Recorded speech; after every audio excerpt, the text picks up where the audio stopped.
वादळ वाऱ्यामध्ये कोकणामध्ये कधी नारळही पडत नाही.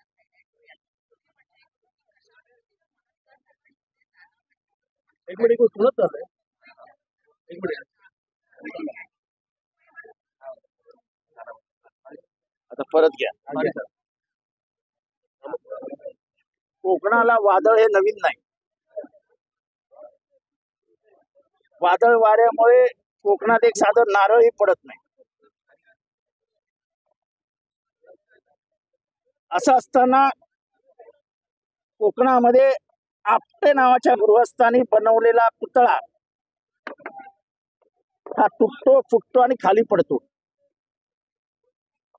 जे स्वतः महाराज अनेक वादळ वाऱ्यांना सामोरे गेले, स्वराज्याची स्थापना केली आणि इथल्या रयतेला सुखी केलं.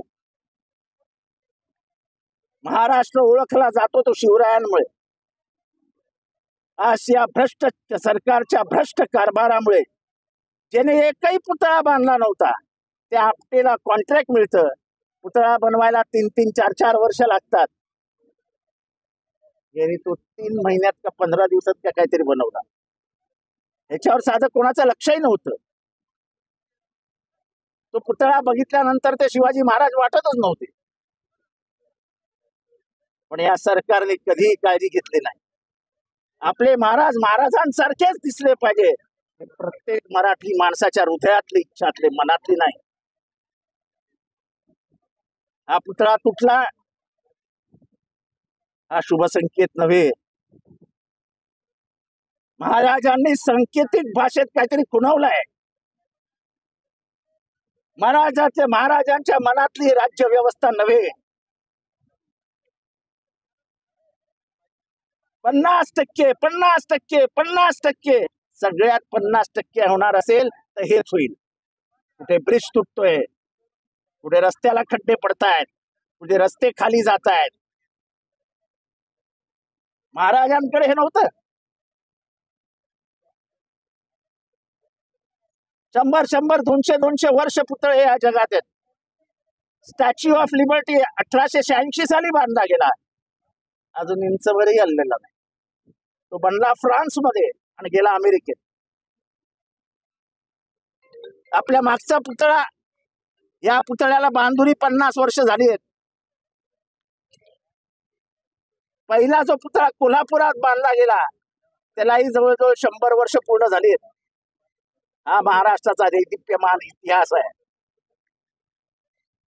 आजही अनेक ज्येष्ठ श्रेष्ठ कलावंत शिल्पकार आपल्याकडे आहेत. ते विविध पुतळे बनवत आहेत. त्यांना विचारात न घेता या आपटेला कुठनं शोधून आणलात तुम्ही? महाराष्ट्राला माहिती द्या या आपटेने किती पुतळे बनवले होते. कुठलाही अनुभव नसताना आपटेला तुम्ही कॉन्ट्रॅक्ट का दिलं? याची तपासणी का नाही करून घेतली? मी स्वतः पुतळा बनवलाय.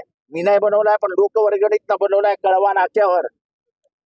या बघा त्या पुतळ्याची शान. गेटवे ऑफ इंडियावरचा पुतळा बघा, बघा त्या पुतळ्यावरची शान.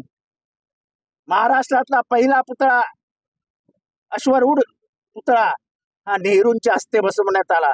बघा त्या पुतळ्याची शान. महाराज म्हणजे महाराष्ट्र आहे. महाराष्ट्र म्हणजे महाराज म्हणजे महाराष्ट्राची अस्मिता आहे. सगळ्याला स्थळ आहे. महाराजांचा पुतळा पडला नाही तर मराठी माणसाच्या हृदयाला भेगा पडला.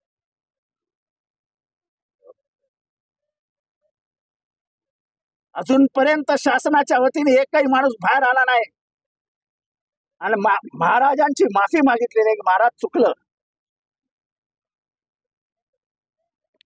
आपल्या संस्कारात कोणी माफी मागितली तर महाराष्ट्र उदार मनाने माफ करतो. महाराष्ट्राचं मन फार उदार आहे. पण चुकी असून पण तुम्ही माफी मागणार नसाल तर महाराष्ट्र तुम्हाला धडा शिकवेल. सर, संभाजीराजांनी या पुतळ्यावर आक्षेप घेतला होता तरी पण त्याच्याकडे दुर्लक्ष करत. असं आहे की मी महाराजांचे संभाजी महाराजांचे आभार मानतो की त्यांनी पत्र तरी लिहिलं होतं. आता या पत्रावर सरकार काय प्रतिक्रिया देते ते बघूया.